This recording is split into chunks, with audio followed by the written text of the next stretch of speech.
Nadège Compère a la joie de t'offrir cet extrait de son livre, L'enquête de la jeunesse éternelle, comment construire sa propre fontaine de jouvence et préserver sa jeunesse en libérant ses super pouvoirs d'être humain.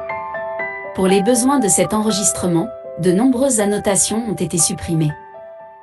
Tu trouveras un lien sur son site www.nadègecompère.com pour obtenir la suite de l'extrait offert en PDF de 40 pages, ainsi qu'un lien pour acheter le livre en prévente. Tous les liens sont dans la description de cette vidéo. Le livre, L'enquête de la jeunesse éternelle, avec une couverture soft touch et augmentée d'un chapitre inédit, te sera envoyé avec une dédicace personnalisée. Attention, cette version du livre n'est vendue que par ce biais. Ensuite, en guise de remerciement, pour célébrer la sortie du livre, les 99 premiers acheteurs à soutenir ce projet seront invités à une soirée privée en ligne. Je te remercie d'ores et déjà pour ton soutien. Mon objectif est que le plus grand nombre de personnes comprennent qu'elles sont des créatures merveilleuses. En effet, la bonne nouvelle de mon enquête est que la santé et la jeunesse sont nos droits de naissance et que le plus tôt on le sait, meilleurs seront les résultats à l'intérieur comme à l'extérieur. Sur ce, je te remercie de ton attention et te souhaite une bonne écoute. À très bientôt, Nadège.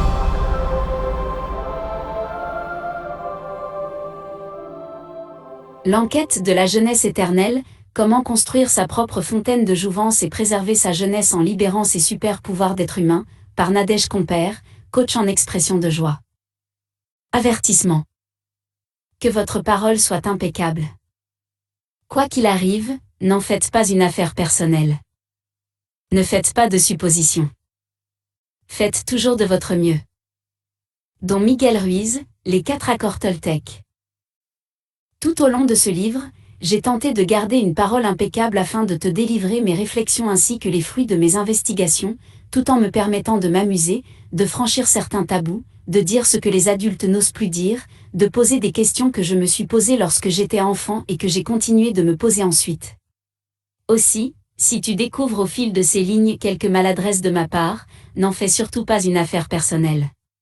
Ne fais pas de suppositions sur ce que je dis. Si le cœur t'en dit, oublie ce livre ou poursuis ta lecture pour entendre toutes mes argumentations, réflexions, et autres trouvailles merveilleuses car je l'ai conçu comme un tout cohérent et de plus en plus porteur d'espoir et de guérison. J'ai et je ferai toujours de mon mieux pour me rapprocher de la source de toute vie, dont nous faisons tous partie. Alors, s'il te plaît, accompagne-moi. Et si nécessaire, prépare-toi à me pardonner car toi et moi, nous venons de la même source universelle. Namasté. Le divin qui est en moi salue le divin qui est en toi.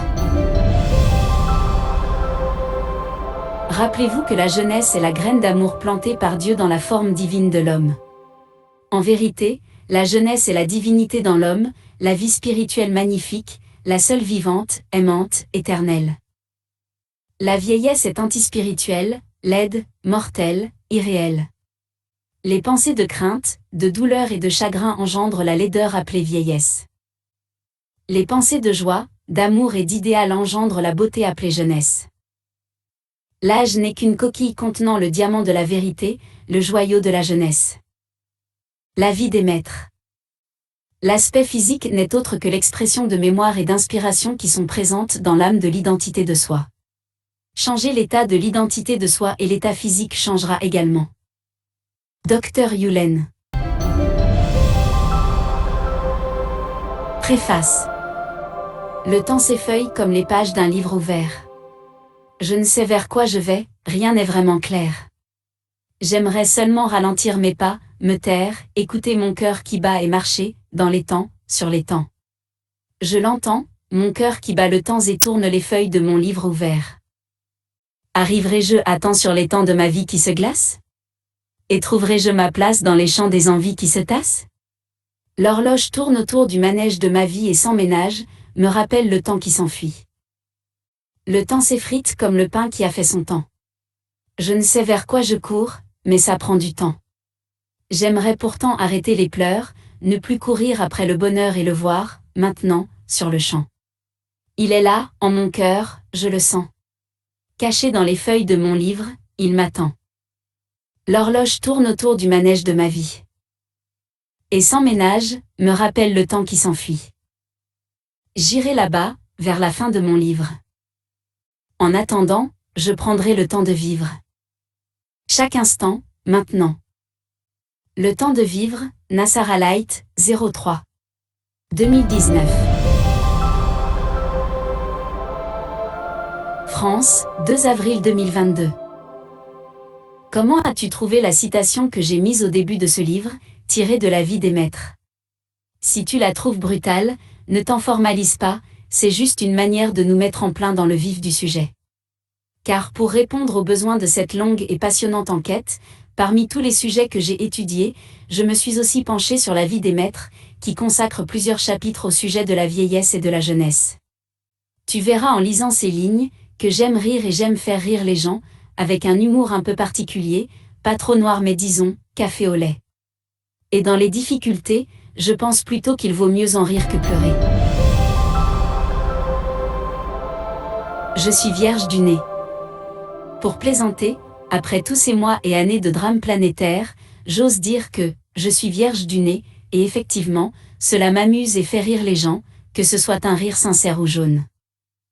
J'ai en effet réussi à passer l'époque épique du Covid-19, sans faire aucun test antigénique de quelque sorte en plus de 2 ans et demi, et bien évidemment sans aucune infection ou maladie liée à ce virus, ni aucun autre d'ailleurs.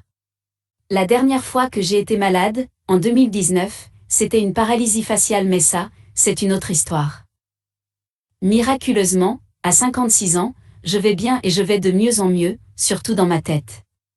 Pour moi, il ne s'agit pas de jeunesse mais de santé et de bien-être. De compréhension de la vie, plus précisément de ma vie. Miraculeusement, vraiment? Qu'est-ce qu'un miracle, sinon un fait que l'on ne sait pas expliquer? Est-ce que je saurais quelque chose que d'autres ne savent pas? Est-ce que je ferais ce que d'autres ne font pas? Est-ce que je ne ferais pas ce que d'autres font? J'ai commencé à écrire ce livre en 2015, puis, je l'ai repris en 2017 et, cheminant dans ma propre vie, j'ai encore fait une pause de plus de 5 ans dans l'écriture de ce livre, car il s'agit pour moi plus d'appliquer que d'expliquer. À l'heure actuelle, mes résultats ne sont pas encore tout à fait ceux que j'espère, donc loin de moi l'idée de fanfaronner, mais j'ai la foi et toujours plus de nouvelles pistes à explorer et surtout, à exploiter. Au fur et à mesure que j'écrivais les lignes qui vont suivre, je me suis rendu compte que le sujet de la jeunesse éternelle m'avait toujours passionné. Je m'y suis intéressée depuis mon enfance, car de nombreuses choses que je voyais et entendais m'interpellaient grandement. Je t'en dirai plus au fil de ces pages. Alors, pourquoi me remettre à écrire ce livre aujourd'hui? Eh bien, l'année dernière, sur le tapis rouge du Festival de Cannes, 6 juillet 2021, Andie MacDowell, une belle actrice de 65 ans, connue entre autres grâce au film Un jour sans fin, et 4 mariages pour un enterrement, a fait un petit scandale en décidant d'assumer ses cheveux poivre et sel contre l'avis de son agent. Les personnes de mon âge se souviennent peut-être qu'elle avait participé à des publicités pour la coloration des cheveux. Je me suis alors souvenu des mêmes réactions que je racontais dans mon premier préambule, en 2015, concernant l'actrice Isabella Rossellini. L'obsession de la jeunesse est une habitude d'Hollywood. On raconte même certaines pratiques pas très glorieuses, ragots ou faits que j'ai également étudiés très consciencieusement mais que je n'aborderai pas ici, parce que mon enquête, tu le verras, se tournera uniquement vers la lumière, à l'instar des tournesols. Tout récemment, j'ai vu un reportage montrant une quinquagénaire, Ariana, une comédienne parisienne, qui sortait de chez le médecin esthétique, après une décision importante pour la suite de sa carrière. Elle avait subi une intervention esthétique sous une simple anesthésie locale. En effet, pour retrouver un peu de sa jeunesse et gagner 10 à 15 ans d'apparence, elle avait accepté de subir une brûlure intense de la peau du visage, provoquée par un produit chimique, le phénol, officiellement un poison qui pouvait attaquer son cœur. Sans parler de la douleur intense, de la momification de son visage au début, extrêmement gonflé ensuite, ni du coût de l'opération, 3 000 €. J'ai déjà souffert d'une brûlure au second degré, à l'eau bouillante, sur mon bras, heureusement assez peu étendu, aussi je n'ose même pas imaginer le niveau de douleur de cette intervention esthétique. Il faut vraiment avoir envie de faire une chose aussi énorme, se faire brûler volontairement le visage pour enlever des rides. Ariana, très courageuse et décidée, devait garder ce visage gonflé et douloureux pendant une semaine, en attendant que sa peau se régénère, sans être parfaitement sûre du résultat. Elle avait la foi, le médecin s'était assuré. Au préalable qu'elle répondait aux critères dermatologiques et psychologiques pour une telle intervention. Enfin, au bout d'une interminable semaine entre souffrance et interrogation, avec tout de même un certain lâcher-prise et beaucoup d'optimisme, dans sa salle de bain, face au miroir et accompagnée d'une équipe de tournage, Ariana a pu enlever une croûte épaisse, littéralement faite de sa vieille peau, et découvrir son visage qui avait perdu 10 à 15 ans. Certaines rides superficielles avaient disparu. Sa peau, bien qu'encore très sensible, avait retrouvé une seconde jeunesse. Sa fille lui a dit qu'elle avait une peau de bébé, et, après toutes les souffrances endurées, la courageuse quinquagénaire était évidemment ravie. On ne peut qu'admirer le courage d'Ariana et le résultat de cette opération. De ce reportage, je retiendrai une phrase: si on panique, c'est la catastrophe. Aujourd'hui, après toutes ces années d'enquête et ce dernier exemple, mes questions sont toujours les mêmes.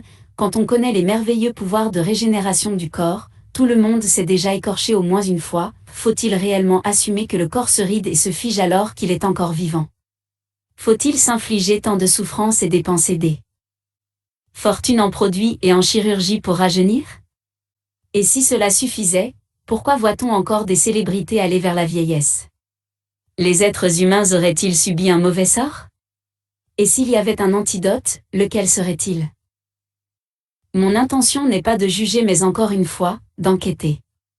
C'est mon enquête de la jeunesse éternelle.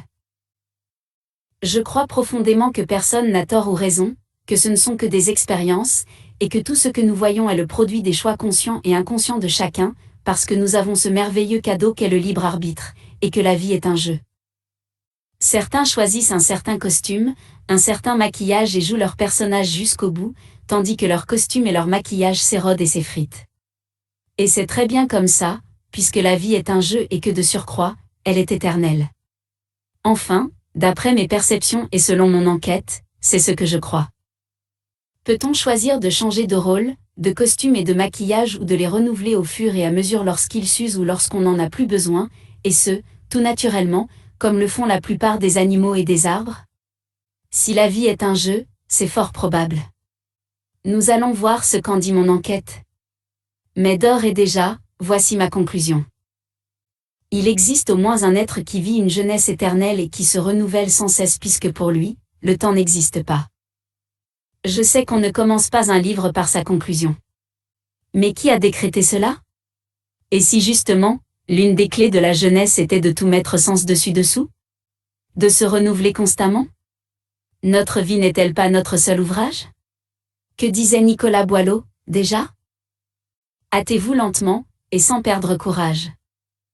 20 fois sur le métier remettez votre ouvrage. Polissez-le sans cesse, et le repolissez. Ajoutez quelquefois, et souvent effacez. Maintenant, lisons entre les lignes, éloge de la lenteur, patience, courage, persévérance, polir comme anti-rides, souvent effacées, mais quoi?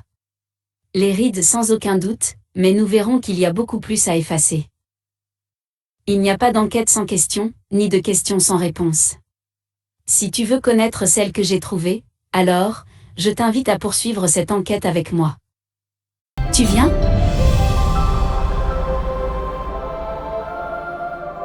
Merci d'avoir écouté cet extrait du livre « L'enquête de la jeunesse éternelle », comment construire sa propre fontaine de jouvence et préserver sa jeunesse en libérant ses super pouvoirs d'être humain, de Nadège Compère. Pense à t'inscrire sur son site pour obtenir la suite de l'extrait ou mieux, soutiens le projet en achetant le livre en prévente. Tu recevras l'extrait complet du livre ainsi qu'un enregistrement du chapitre inédit. Merci d'avance pour ton soutien et à très bientôt. Nadège.